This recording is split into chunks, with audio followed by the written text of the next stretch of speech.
हाय, जय माता दी।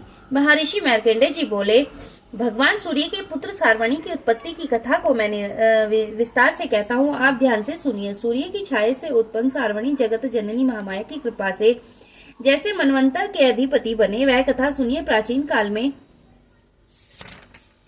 स्वचौरिश मनवंतर में चैत्रवंशी राजा सूरज समस्त पृथ्वी के चक्रवर्ती राजा हुए। वे प्रजा का अपने पुत्रों की भांति पालन करते थे। यवन राजाओं से राजा सूरज की शत्रुता हो गई। दुष्ट दलन राजा सूरज से उनका भयंकर युद्ध हुआ और थोड़ी सेना कोश होने से यवन राजाओं ने सूरज को हरा दिया और तदंतर राजा अपने नगर में राज्य करने लगा। तो भी अन्य शत्रु राजाओं ने राजा सूरज पर चढ़ाई कर दी और नगर में भी दुराचारी मंत्रियों ने राजा का कोष, सैन्य और समस्त वस्तुएं छीन ली तथा राजा सूरत हारकर अकेला ही घोड़े पर सवार होकर शिकार खेलने के बहाने घोर जंगल में चला गया। वहां महर्षि मेधा का सुंदर आश्रम देखा, जो अहिंसक सिंह आदि पशुओं तथा शिष्यों और मुनियों से सुशोभित था। वहां बैठे हुए महर्षि मेधा को राजा सूरत ने नमस्कार किया और मुनि से उचित सत्कार पाकर कुछ समय इधर उधर फिरता हुआ उसी आश्रम में रहा। कुछ काल के बाद फिर वह अपने राज्य तथा प्रजा की चिंता से विचरने लगा। जिस राज्य को मेरे पूर्वजों ने भली भांति चलाया और प्रजा का पालन किया, आज वह मुझसे चला गया है। वे दुष्ट मंत्री राज्य का पालन धर्म नीति के अनुसार कर रहे होंगे या नहीं, मेरा मुख्य हाथी भी दुश्मनों के वश में होकर न जाने क्या क्या कष्ट भोगता होगा। जो आज्ञाकारी नौकर नित्य प्रसन्नता से धन और भोजन प्राप्त करते थे, अब उन दुष्ट राजाओं के आश्रय में रहकर कष्ट पाते होंगे। मंत्री राज्य के धन को कुमार्ग में ही व्यर्थ अपव्यय करते होंगे। जो धन मेरे पूर्वजों ने बड़े कष्ट से संग्रह किया था, सो नष्ट हो गया होगा। इस प्रकार वह राजा राज्य की सभी बातों की चिंता करने लगा। कुछ समय पश्चात एक दिन आश्रम के समीप एक वैश्य को आते देखा तो राजा ने उससे पूछा कि अरे भाई, तुम कौन हो और यहाँ क्यों आए हो? तुम्हारा मलिन मुख शोक युक्त क्यों दिखाई देता है? इस प्रकार राजा सूरत की बातों को सुनकर उस समाधि नाम के वैश्य ने राजा सूरत से कहा कि हे राजन, मैं समाधि नाम का वैश्य हूँ। मेरा जन्म धनवान कुल में हुआ। मेरे दुष्ट स्त्री पुत्र आदि ने मुझे धन के लोभ में घर से निकाल दिया है। मेरा धन छीन लिया और मैं धन स्त्री पुत्र से रहित हूँ। मैं अकेला दुखी होकर इस वन में आया हूँ। मुझे अपनी स्त्री तथा बंधुओं का कुछ भी पता नहीं है। मैं यहाँ रहने के कारण अपनी स्त्री पुत्र तथा स्वजनों की परिस्थिति को नहीं जानता कि वे इस समय अपने स्थान पर सुखी हैं या दुखी। मैं यह भी नहीं जानता कि मेरे पुत्र सदाचारी है या व्यभिचारी। राजा बोला, जिन स्त्री पुत्रादि ने तेरे धन संपत्ति को छीन लिया, फिर उन्हीं के स्नेह में तेरा मन क्यों जाता है? वैश्य बोला, आपने मेरे विषय में जो बातें कही हैं वह वास्तव में सत्य है, परंतु मैं क्या करूं? मेरे चित्त में कठोरता उत्पन्न नहीं होती है। जिन पुत्रादि ने धन के लोभ में मुझे घर से निकाल दिया है, मेरा चित्त फिर भी उन्हीं में आसक्त होता रहता है। यह जानते हुए भी मैं उनसे अनजान हो रहा हूँ। मेरा मन स्त्री पुत्रादि में आसक्त हो रहा है और इसी से उग्र श्वास चल रहे हैं। मुझे इसका दुख है और मन खीन है। मैं क्या करूँ? इन स्वजनों के निर्मोही होने पर भी मेरे मन में उनके प्रति प्रेम है। मार्कंडेय ऋषि बोले, हे द्विज श्रेष्ठ। तत्पश्चात राजा सूरत और समाधि वैश्य दोनों मिलकर मेधा मुनि के समीप गए और प्रणाम करके बैठ गए। मेधा ऋषि से कथा प्रसंग करने लगे। राजा बोला, हे भगवान, मैं आपसे एक बात पूछना चाहता हूँ। आप कृपा करके मुझे बताओ। हे महाराज, मेरा मन वश में नहीं है। इससे मुझे दुख है। हो गए हुए राज्य तथा अन्य सभी स्त्री पुत्र बांधवों की ममता मुझे अभी भी बनी हुई है। हे मुनि श्रेष्ठ, यह जानते हुए भी मेरा मन स्नेह उनसे अज्ञानियों की भांति विशेष बढ़ता जाता है और इस समाधि वैश्य को इसके स्त्री पुत्रादि ने त्याग दिया तथा इसे घर से बाहर निकाल दिया।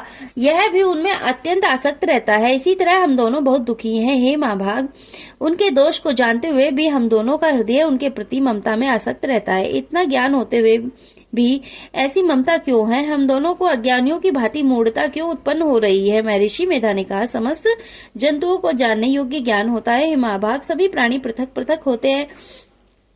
कोई दिन में नहीं देखते, कोई रात्रि में नहीं देखते और कोई दिन रात्रि समान दृष्टि से देखते हैं। सभी पुरुष ज्ञान युक्त है, यह सत्य है, इसमें संदेह नहीं है। केवल उनमें ही नहीं, सभी पशु पक्षी मृगादि में भी मनुष्य की भांति ज्ञान होता है।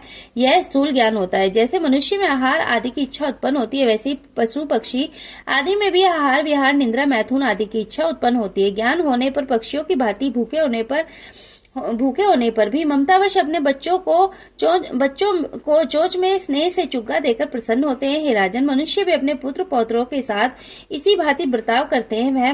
वह पालन पोषण इस इच्छा से करते हैं कि जब हमारी वृद्धावस्था आएगी तब वह हमारा पालन पोषण वे करेंगे।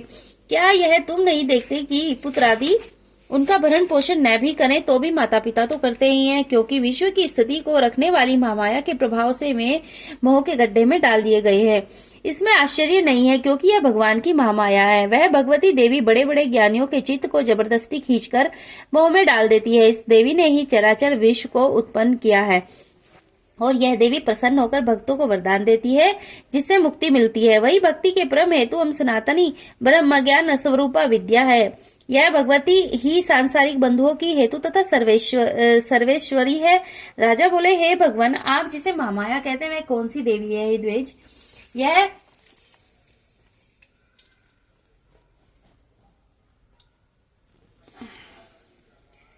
उसका क्या कार्य है? वह देवी कैसे उत्पन्न हुई है? उसका स्वभाव, स्वरूप, उत्पत्ति आदि के विषय में मैं सुनना चाहता हूँ।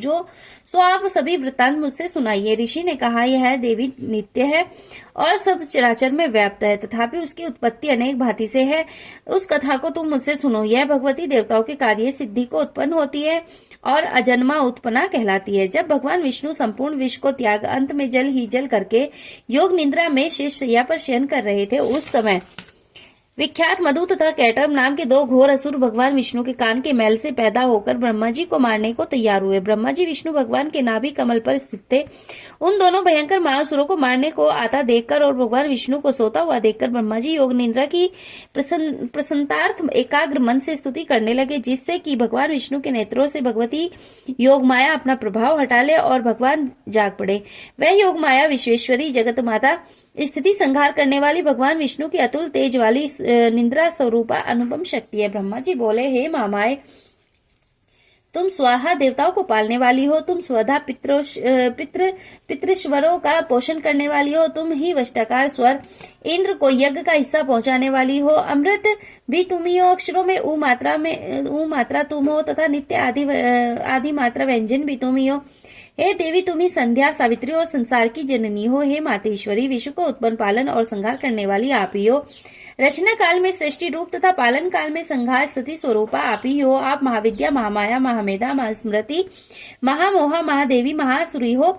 आप ही समस्त चराचर के तीन गुणों सत्व रज तम को उत्पन्न करने वाली प्रकृति हो। आप ही कालरात्रि, प्रलय स्वरूप महारात्रि तथा दारुण मोहरात्रि हो।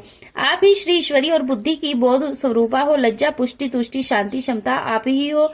हे मातेश्वरी, आप खड़ग, शूल, घोर, गदा, चक्र, शंख, धनुष, बाण, भुषंडी, पारिद आदि अस्त्रों को धारण करने वाली हो। हे देवी, आप ही सौम्यता हो तथा आप संसार में ही अति सुंदर हो, पर और अपरों में श्रेष्ठ आप ही परमेश्वरी हो। हे अखिलात्मिके, सत और असत जो कुछ है उन सब की शक्ति आप ही हो। मैं आपकी कैसे प्रार्थना करूं? जो इस विश्व की रचना, पालन और संहार करते हैं, उन भगवान विष्णु को आपने अपनी निंद्रा के वश में कर लिया है। फिर भला बताइए, कौन आपकी प्रार्थना करने में समर्थ है? जबकि आपने भगवान विष्णु, ईशान शंकर तथा मुझसे यह शरीर ग्रहण कर लिया है। आप तो अपने प्रभाव से स्वयं प्रशंसित हो। मधु और कैटभ नाम के इन महादुष्ट को आप मोह लीजिए और विश्वपति भगवान आच्युत हो जगाइए। इन दोनों महासुरों का संहार करने के लिए भगवान को बुद्धि दीजिए। ऋषि बोले, इस प्रकार जब ब्रह्मा जी ने मधु तथा कैटभ असुरों के संहार के लिए तथा भगवान विष्णु को जागने के लिए तामसी देवी की प्रार्थना की, उसी समय भगवान विष्णु के नयन, मुख, नाक, भुजा, हृदय और वक्षस्थल से निकलकर अव्यक्त योग माया उपस्थित हो गई और योग निद्रा से भगवान जनार्दन जाग पड़े। तदंतर भगवान विष्णु ने उन महाप्रकर्मी वीर्यवान मधु और कैटभ असुरों को देखा। ब्रह्मा जी को खाने के लिए जिनकी आंखें लाल हो रही थी, तभी भगवान विष्णु ने शेष सैया से उठकर उन असुरों से 5000 वर्ष तक बाहु युद्ध किया। अति बलशाली महाउन्मत्त दोनों महासुरों को महामाया ने मोहित कर रखा था। अतः दुष्टों ने भगवान से कहा कि आप हमसे वरदान मांगो। भगवान ने कहा, यदि तुम मुझसे प्रसन्न हो तो मेरे हाथ से तुम्हारी मृत्यु हो। मैं तो केवल यही वर चाहता हूँ। ऋषि ने कहा, इस बात जब भगवान ने उनसे यह वरदान ले लिया तो भगवान से कहने लगे, हमें सर्वत्र जल ही जल दिखाई देता है, इसलिए हे भगवान, आप हमारा वध उस स्थान पर कीजिए जहाँ पृथ्वी पर पानी न हो। ऋषि वेदा ने कहा, तब भगवान विष्णु ने शंख चक्र गदा धारण किया और उनसे तथास्तु कह दोनों के सर अपनी जांघों पर रखकर चक्र से काट दिए। इस प्रकार यह जगत माया देवी श्री ब्रह्मा जी की प्रार्थना करने पर स्वयं उत्पन्न हुई है। जगत जननी माता तेरी सदा ही जय। जय। चलो आरती करते हैं।